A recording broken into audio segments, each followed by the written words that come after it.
العمل بالتنزیل، قرآن پاک پر عمل کرنا،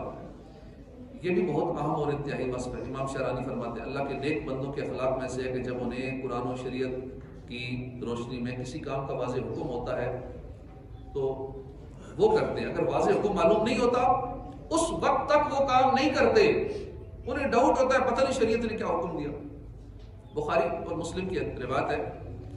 ایک مرتبہ چند صحابہ سفر پر تھے، راستے میں ایک مقام پر ایک شخص نے صحابہ سے عرض کیا کہ ہمارے سردار کو بچھو نے ڈس لیا ہے، ڈنگ مار لیا ہے، ہمارے ساتھ کوئی آئے اور ان کو دم کر دیں۔ چنانچہ ایک صحابی گئے،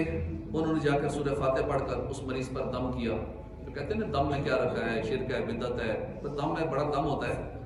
جن کے دم میں دم نہیں ہے وہ ایک الگ معاملہ ہے، یہ صحابہ سے ثابت ہے اور کئی روایت سے یہ ثابت ہے دم کرنا۔ تو صحابی گئے، انہوں نے دم کیا، سورہ فاتحہ پڑھی، اس کی برکت سے وہ ٹھیک ہو گیا۔ اب ان لوگوں نے ان صحابی کو کچھ بکریاں پیش کی، انہوں نے بکریاں لے تو لی، مگر پھر خیال آیا پتہ نہیں یہ بکریاں میرے لیے جائز بھی ہے یا نہیں، انہوں نے بکریوں سے نفع حاصل نہیں کیا۔ جب واپس مدینہ منورہ حاضر ہوئے،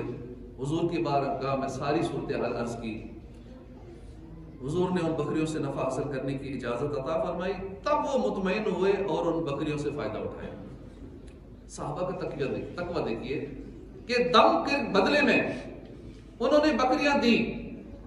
یعنی اگر کوئی دم کرتا ہے اس کے بدلے میں تعویذات دیتا ہے، کوئی پیسے لیتا ہے تو لینا جائز ہے۔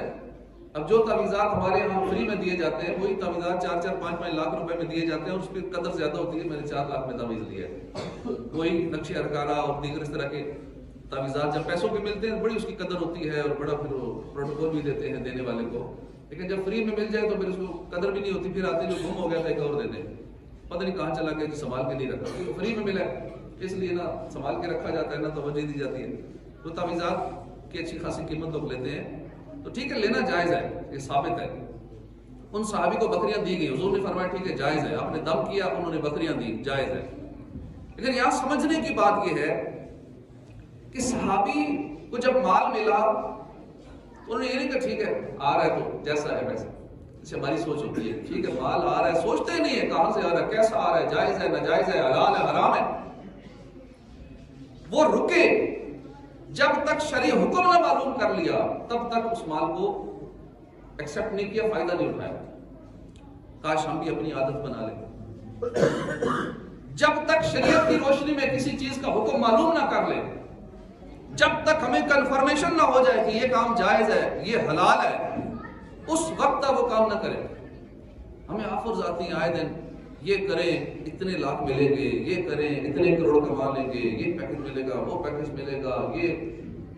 فری انکم کے اتنے ذرائع ہیں، یہ آن لائن انکم ہے، بغیر کچھ کیے یہ انکم مل جائے گی، یہ کوئی بھی انکم آ رہی ہے، ٹھیک ہے بہت ساری چیزیں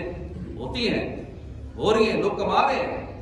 لیکن سب سے پہلے یہ دیکھیں وہ کمائی کا ذریعہ جائز بھی ہے یا نہیں۔ جو بھی آن لائن ارننگ ہے، آف لائن ارننگ ہے، جیسی بھی ارننگ ہے، جو بھی آمدنی ہے، جاب کے ذریعے ہے، کاروبار کے ذریعے ہے، جیسی بھی ہے پہلے دیکھ تو لو بھائی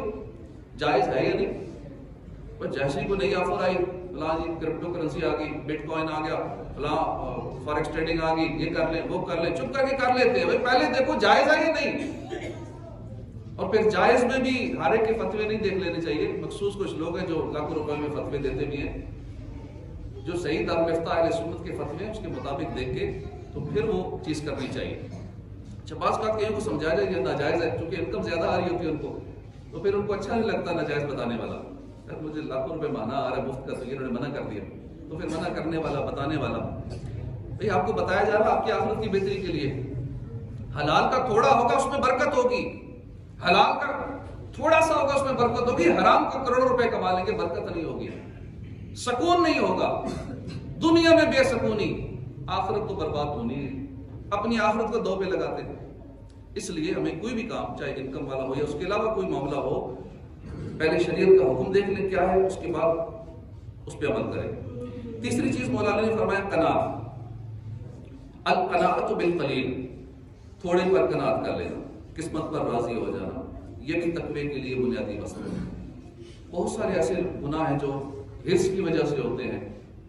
لالچ کی وجہ سے ہوتے ہیں، لالچ کی وجہ سے ہی رشوت کا لین دین ہوتا ہے، لالچ کی وجہ سے ہی سودی کاروبار ہو رہا ہے، لالچ کی وجہ سے ہی لوگ حرام ذرائع سے روزی کما رہے ہیں، لالچ کی وجہ سے ہی لوگ یتیموں کا مال کھا رہے ہیں، لالچ میں آ کر ہی بھائی بھائی کا قتل کر رہا ہے۔ حتیٰ کہ لالچی طبیعت کے لوگ غیر مسلم ممالک میں جانے کے لیے اپنے ڈاکومنٹس میں غیر مسلم بھی لکھوا دیتے ہیں، کہتے خیر باہر جانا ویزا لگے، میں تو خالی لکھوا رہا ہوں۔ لکھوانے سے کیا ہوتا ہے اگر کوئی اپنے آپ کو غیر مسلم لکھتا ہے نا، وہ غیر مسلم ہو جاتا ہے، کافر ہو جاتا ہے۔ اگر کوئی مذاق کے طور پہ گئے، ایکٹنگ کے طور پہ گئے کہ میں تو ویسے ڈرامے میں کام کر رہا تھا تو مجھے وہ کریکٹر ایسا مل گیا غیر مسلم والا، کریکٹر مل گیا تو بھی ہو گیا وہ، یا کہا کہ میں فیوچر میں کافر ہو جاؤں گا تو وہ اسی وقت ہو گیا، فیوچر کی ضرورت نہیں، بات کی ضرورت نہیں، اسی وقت ہو گیا۔ یہ اتنا نازک معاملہ ہے ایمان کا،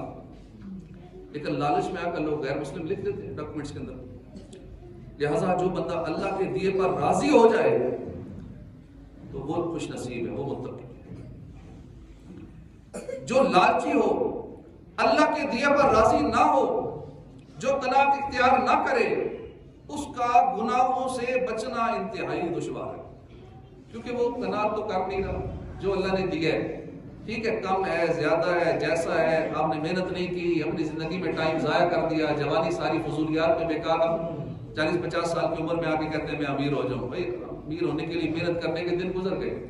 ٹھیک ہے، اب آپ کو غیب سے کوئی ایسا مل جائے تو ایک الگ معاملہ ہے، لیکن جو اللہ نے دیا ہے بس اس پہ راضی ہو جاؤ، خوش رہیں گے۔ ورنہ ٹینشن میں آ کے کیا کر لیں گے، اپنی طبیعت ہی خراب کریں گے، ڈپریشن کے مریض بن جائیں گے، شوگر کا مرض لگ جائے گا، طرح طرح کے امراض لگ جائیں گے۔ جو اللہ نے دیا اس پہ راضی ہو جائیں، خوش رہیں، اللہ کا شکر ادا کریں۔ سکون چاہیے نا، اللہ کی یاد میں دلوں کا چاہیے۔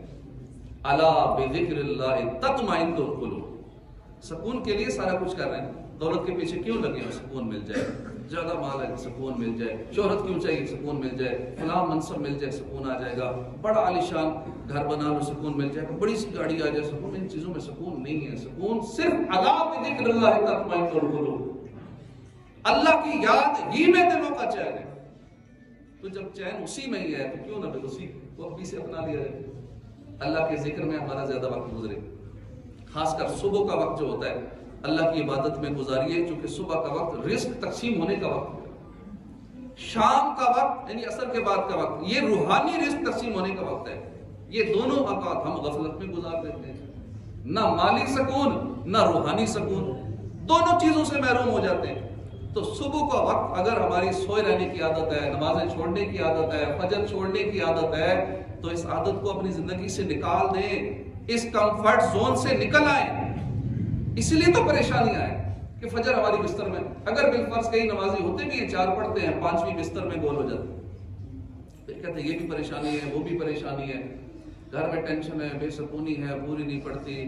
بے سکونی کی کیفیت تو اسی لیے ہے نا کہ سکون اللہ کی یاد میں ہے، اور ہم اپنی زندگی میں کچھ مس کر رہے ہیں، مس یہی کر رہے ہیں کہ ہم گناہ کر رہے ہیں، نماز فرض ہے، وہ نماز چھوڑ کے اللہ کی اتنی بڑی نافرمانی کر رہے ہیں، پھر کہتے ہیں آپ وظیفے بتاتے ہیں کوئی اثر نہیں ہوتا،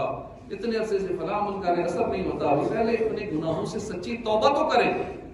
پہلے اپنے شرعی معاملات درست تو کریں، فرائض و واجبات پر عمل تو کرنا شروع کریں، اس کے بعد دیکھیں حالات کیسے بدلتے ہیں، اللہ سکون کی دولت کیسے عطا فرماتا ہے، کیسے دل کا سکون ملتا ہے۔ پہلے اللہ کی یاد کو اپنے دل میں بسا کر تو دیکھیں، 5 نمازوں کی پابندی کر کے تو دیکھیں،